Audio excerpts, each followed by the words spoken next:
Hey y'all, this is Culture Soup, where tech, culture, and business collide. It's a podcast that spoons up everything hot from social media. I'm your host, L. Michelle Smith, and each episode we bring you some of the most notable and not yet notable thought leaders in tech, business, and culture.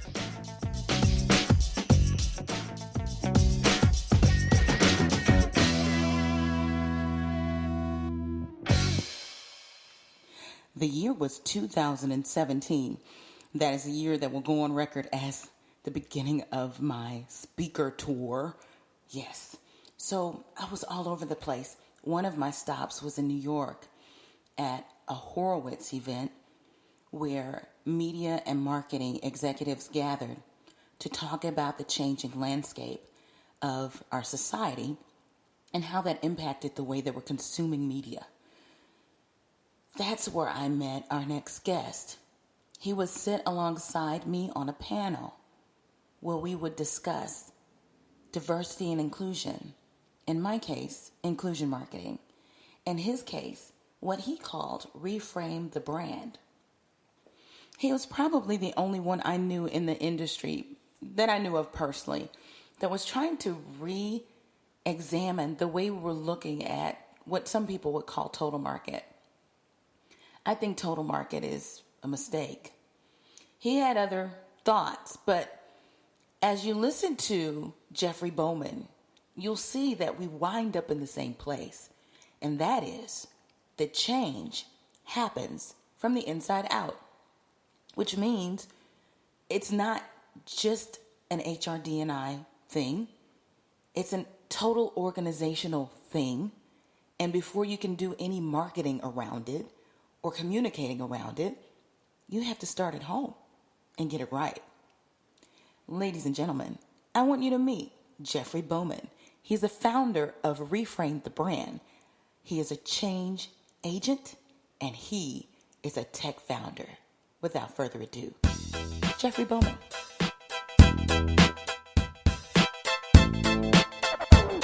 How you doing? I'm doing okay. How about you? Pretty good. Thanks for having me. Thanks for coming on the show. Listen, let's see. I think it was 2017 when we met.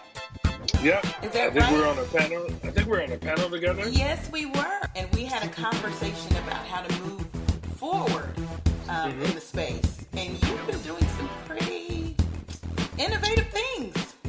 I'm glad you put it that way.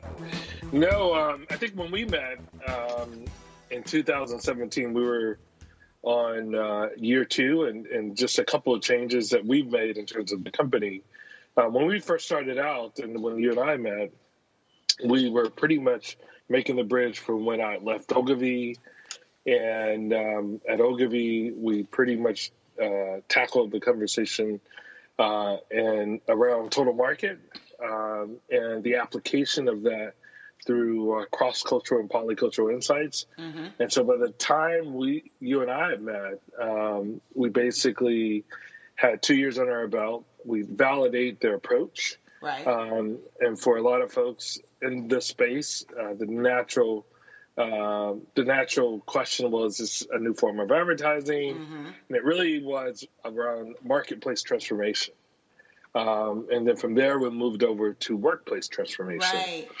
And you know, you're probably one of the first people I've met that actually sees the correlation and how that ecosystem must work together to change the trajectory of companies when it comes to workplace and the brand, right? And marketing. Right. Yep.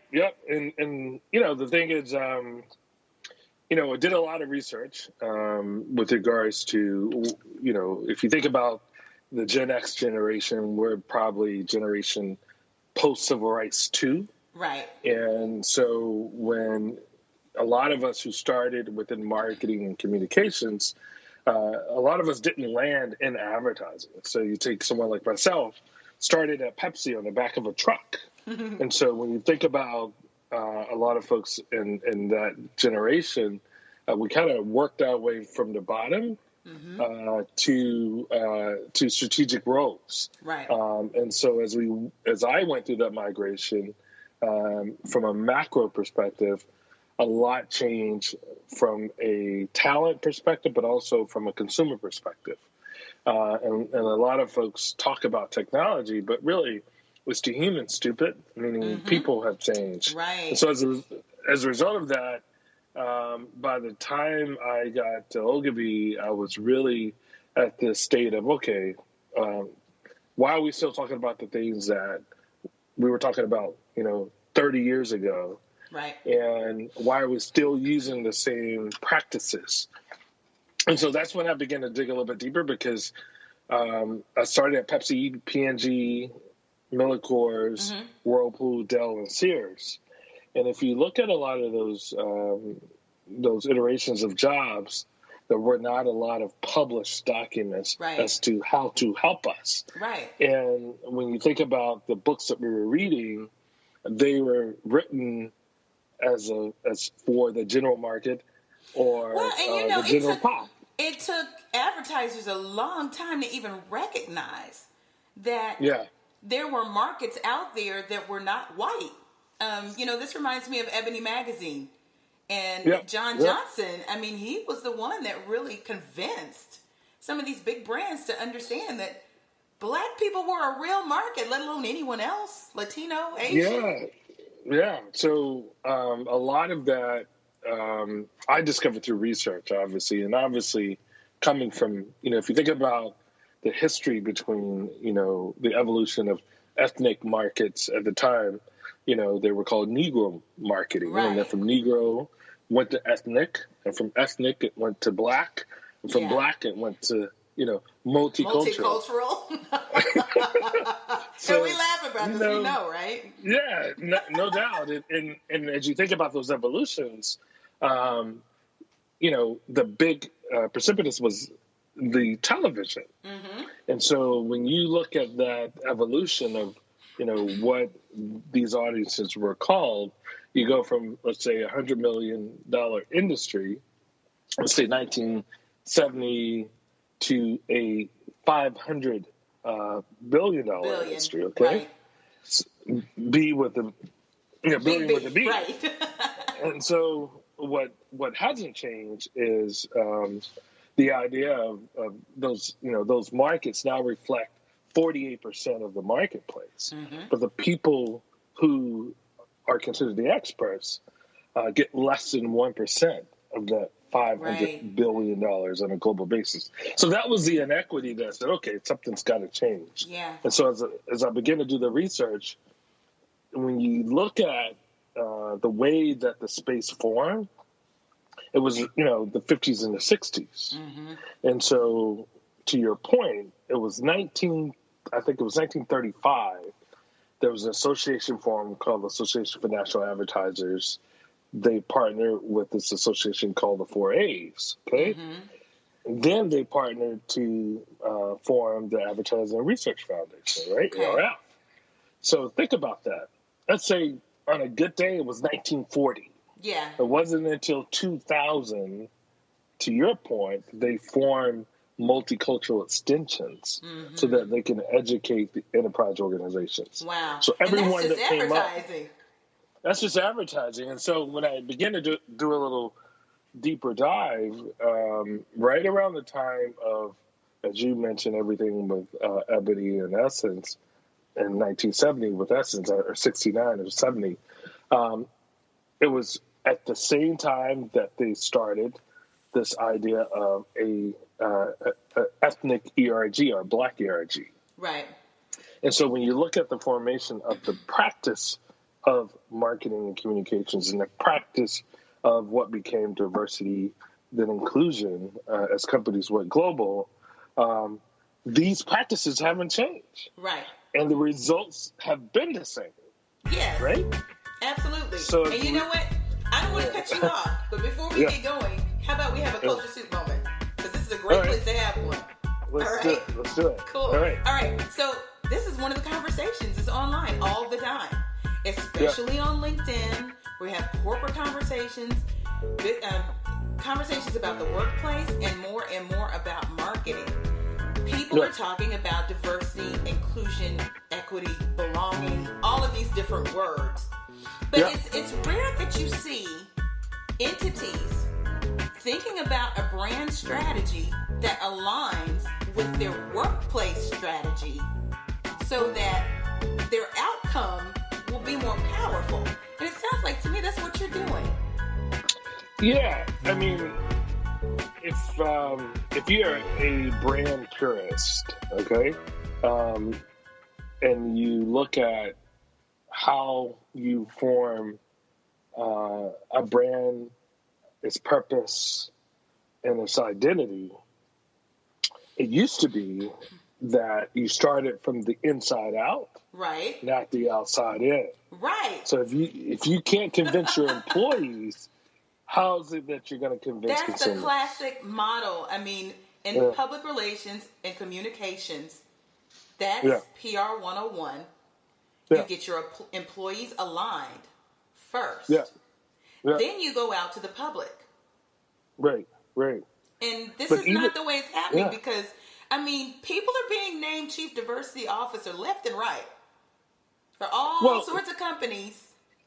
But we're not seeing a concerted effort between their marketing and communications and workplace. Right.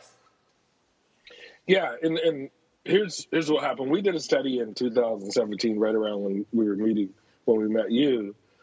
Part of our purpose and mission with Reframe is to restate the problem, okay?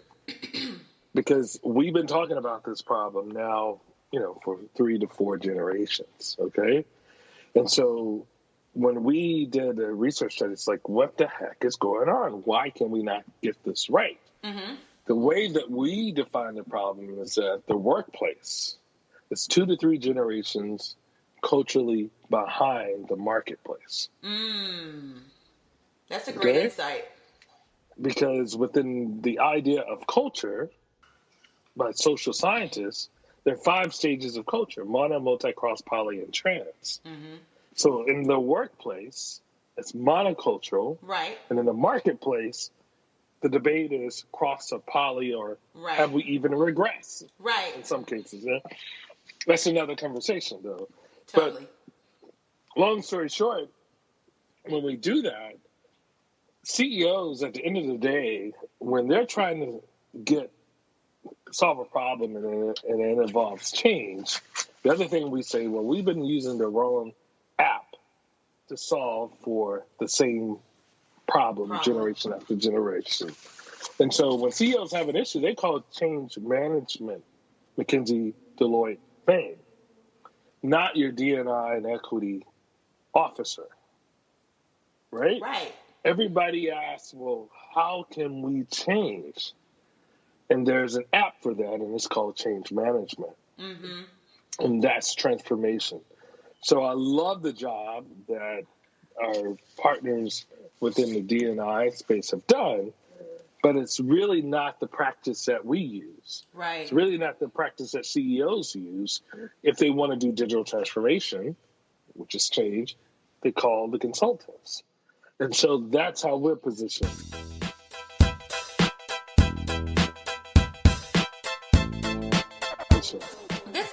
It's meta. I mean, I'm digging it. I'm right there with you because one of the things that I've done with my business, as I started out on my own, I didn't talk about PR and marketing like people expected me to.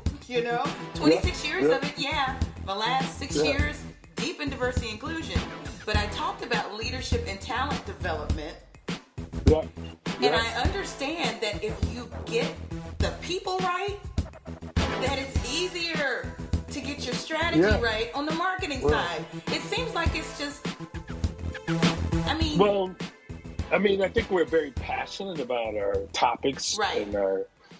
But, like you, I was in marketing and advertising and brand and strategy. But what I was really in the business of was change. Which was a change in consumers' perceptions and behaviors. And so when I pivoted inward, I was like, oh, man, this is no different than the marketplace side. Right.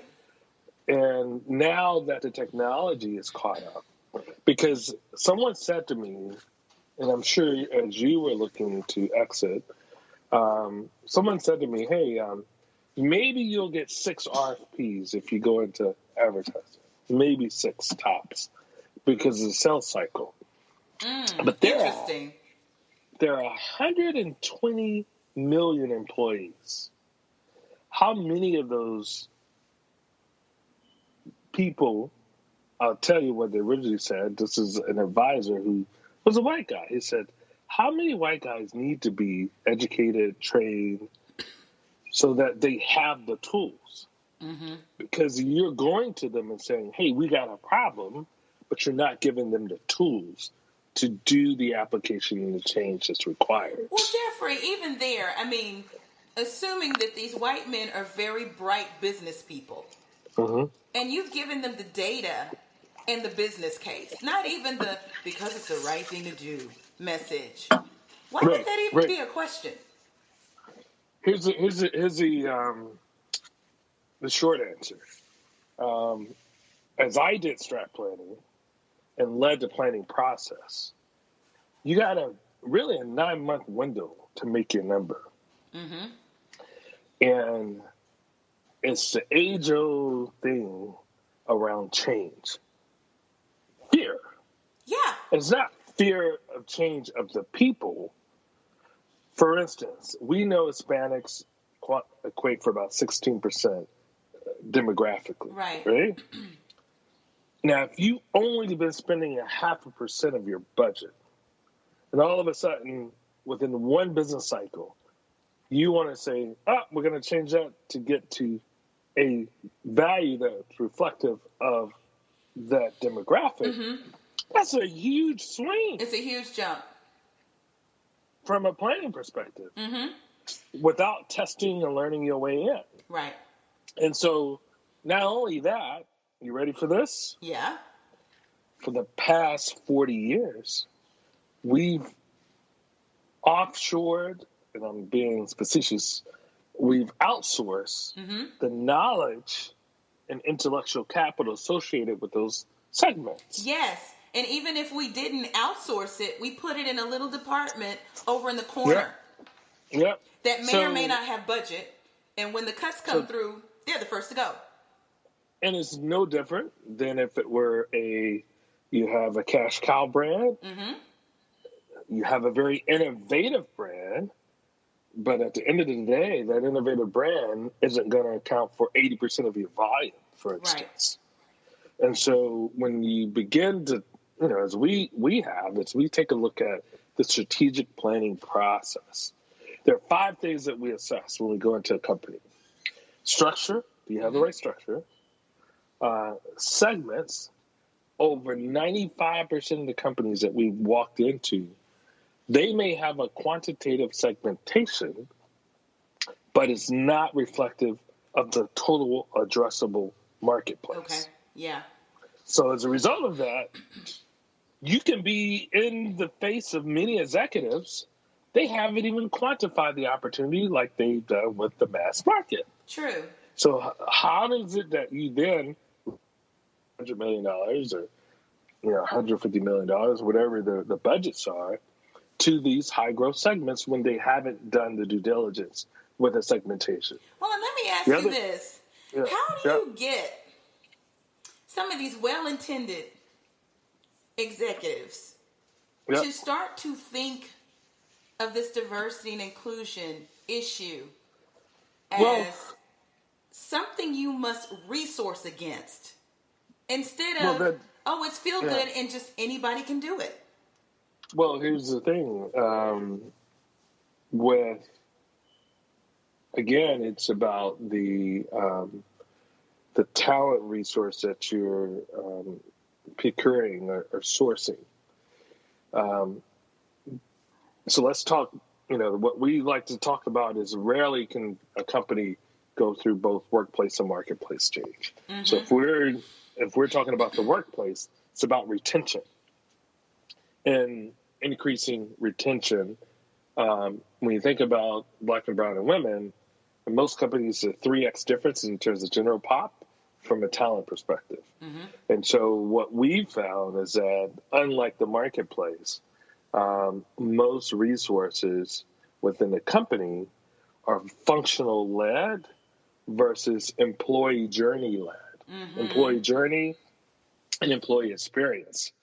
And so you really don't have the addressable data in most cases to understand the drop off. For instance, if you look at all the social media today, a lot of companies are reverting back to the top of the funnel from a employee perspective, talent acquisition. Right. How about we go to HBCUs, yada, yada, yada. Right. Like, wait a minute. You guys, the industry was doing that 20 years ago. Right. And 20 years later, you mean you don't have enough people in the pipeline to fulfill the boardrooms? Right. And the fix-all is go to the HBCUs. Small tactics versus fixing the ecosystem. Well, and it looks good. Again, I mean, everybody gets that. It's simple. So from somebody on the outside, you want to say that your company is making moves, plug in an HBCU. Well, I hate to say it, it's PR, right? Yeah, it's totally PR. But to drive, the difference is this. Today, if you're in high school and you have interns coming, and in terms of the pipeline, more than 50% of those students are people of color. Mm-hmm. And so now you've got to really retain this talent because the people aren't changing. Right. And so you have to change your entire journey as it relates from an employee perspective, not only how you acquire, but how you retain. Mm-hmm. Globally, it's an $8 trillion problem with a T. Wow. So, and it requires a total transformation from a cultural perspective, not just, I hate to say it, the answer is not just hiring black and brown. Right. Because at the end of the day, in order for the people to stay, you have to change the culture within the organization.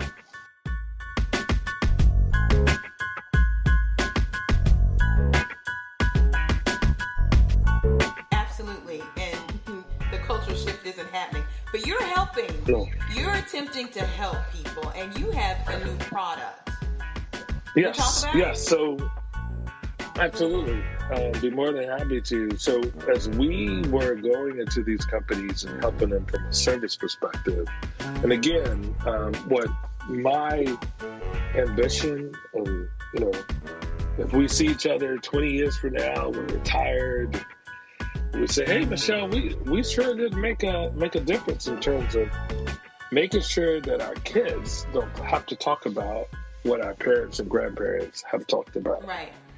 Yeah, and the thing that was missing, A, a new approach, B, addressable data throughout the employee and customer life cycle, mm-hmm.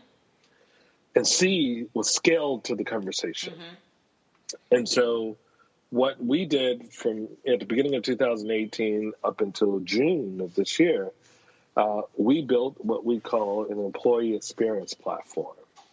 Because what people want when they go into the workplace is a personalized experience, mm-hmm. not a macro experience. And because of the different wants and needs from an employee perspective, you should be able to go in and have the experience at every stage of the employee life cycle that he or she desires within the workplace. Mm-hmm. So we built it all of 2018. We did some testing at the first half of the year, and now we're rolling out a pilot Q4, mm-hmm. and we've got 1,000 seats on the platform reserved as of today. So for all the lay people out there, try to describe it so they'll understand. This is something that you log on to on the computer, and if you are a HR, talent management. So if you think about, within the workplace, from a functional perspective, you're an employee. Mm-hmm. First person you typically meet once you pass LinkedIn or a talent acquisition tool like LinkedIn is talent acquisition. Right. And so talent acquisition makes a decision as to whether or not to pass you on. And then once they pass you on, you take the interview and you get hired. Now, there are a number of different tools at that front end of that employee experience, but once you join the company, you used to have what you call an intranet. And within the intranet age, it was pre-Slack. Mm-hmm. And so you logged on, you got all the tools, maybe you went to orientation, maybe you didn't. And then someone said, hey, we have these different organizations that exist. Maybe you went to them, maybe you didn't. But for the most part, you really didn't have a connection with the company. You found out about things within the company on an ad hoc basis. And maybe someone tapped you on the shoulder and said, hey, we want you to be a mentor to someone. Well, all of that is by happenstance. And for the most part, we found that people, women, and minorities drop out off from a company perspective because of that lack of opportunity to have those personalized connections. Mm-hmm. So with Reframe, what we developed was a tool that helps companies have one-to-one communications on an ongoing basis with the employee, no matter what stage of their employee life cycle. Awesome.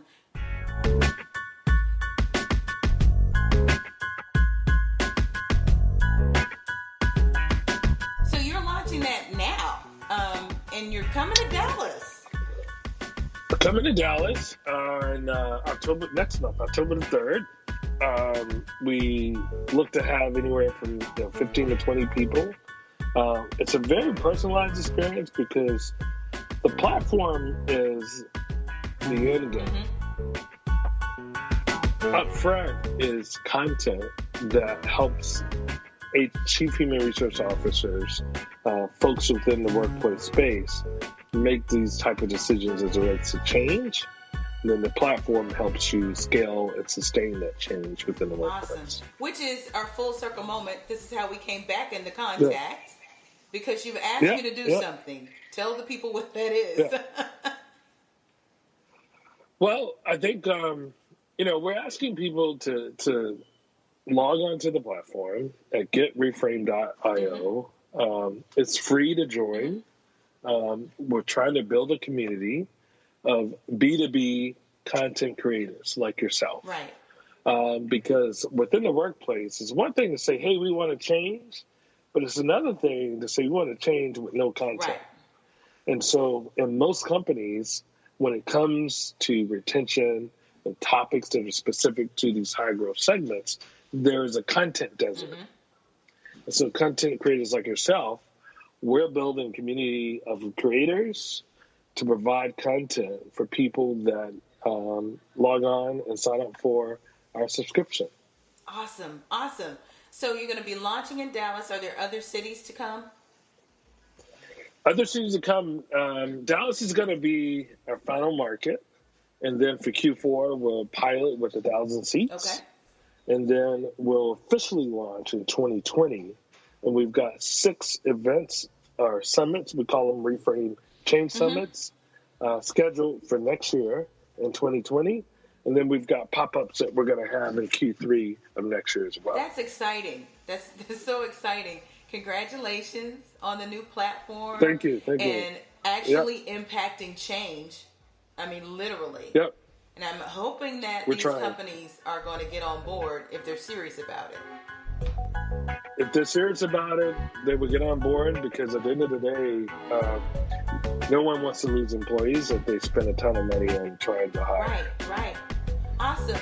Well, typically I ask people at this point, are you working on any projects? Well, this is it, right? This is it.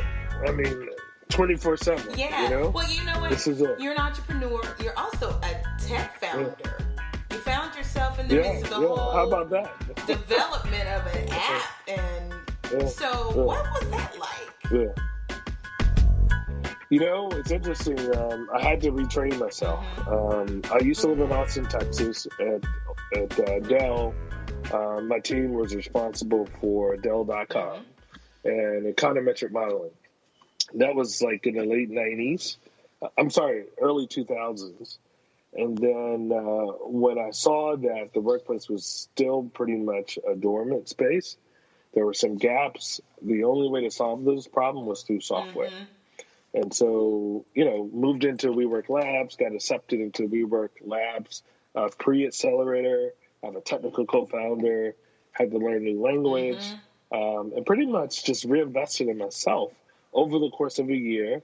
I knew how to build a product in terms of, UI, UX, wireframes, but I didn't have a technical co-founder. So found a technical co-founder who was 23. Funny how that works. Yeah, how about that? A Gen Zer. I mean, that's perfect though. Yeah. I mean, half the babies born then were babies of color.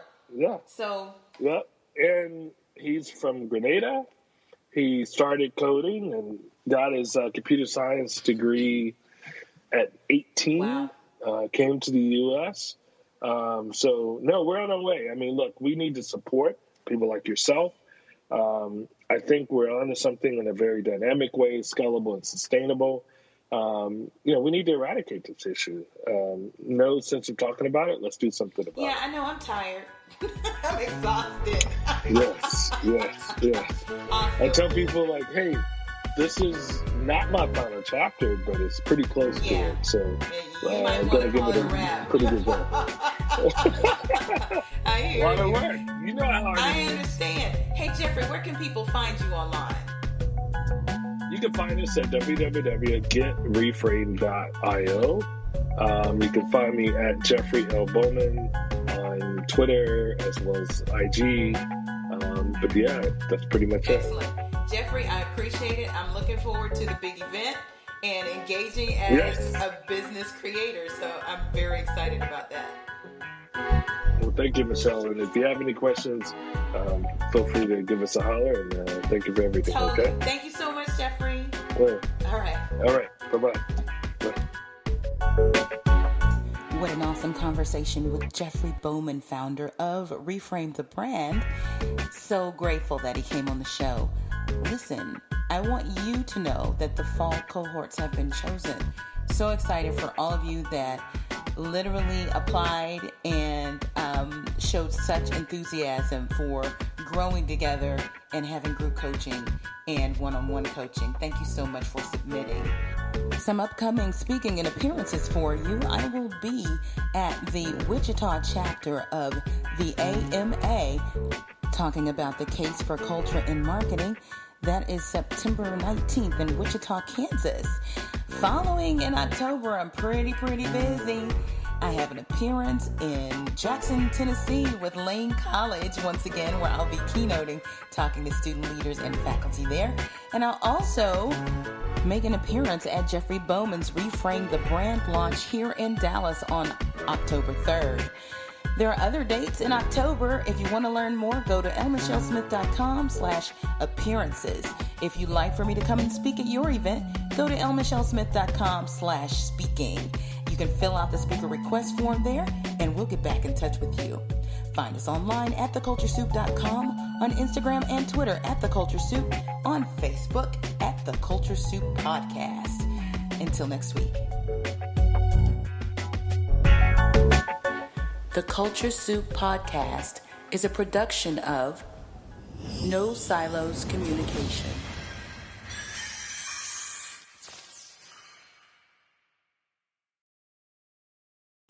The Culture Soup Podcast is a registered trademark of No Silos Communications, LLC.